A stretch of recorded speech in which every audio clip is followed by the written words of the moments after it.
महाराष्ट्रातील काँग्रेस उमेदवारांची पहिली यादी अखेर जाहीर झाली आहे।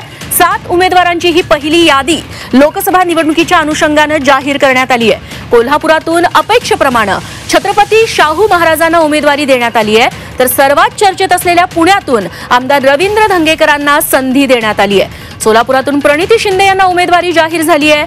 महाविकास आघाडीत वाद असलेल्या जागा आणि ज्या ठिकाणी काँग्रेसचे 1 पेक्षा जास्त जण इच्छुक आहेत त्या जागांवर उमेदवार जाहीर करण्यात आलेले नाहीत।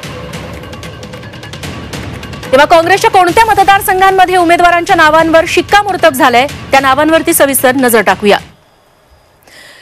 शाहू महाराज कोल्हापुरातून तर वसंतराव चव्हाण नांदेडमधून निवडणुकीच्या रिंगणात आहेत काँग्रेसकडून।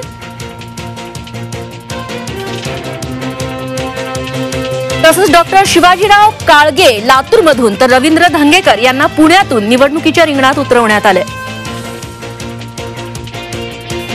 प्रणिती शिंदे या सोलापूरचं प्रतिनिधित्व करतील, उमेदवारी त्यांना देण्यात आलेली आहे। बळवंत वानखेडे यांना अमरावतीतून उमेदवारी काँग्रेसकडून देण्यात आली आहे। तर नंदुरबारमधून ॲडव्होकेट गोवाल पाडवी यांना काँग्रेसने उमेदवारी दिली आहे।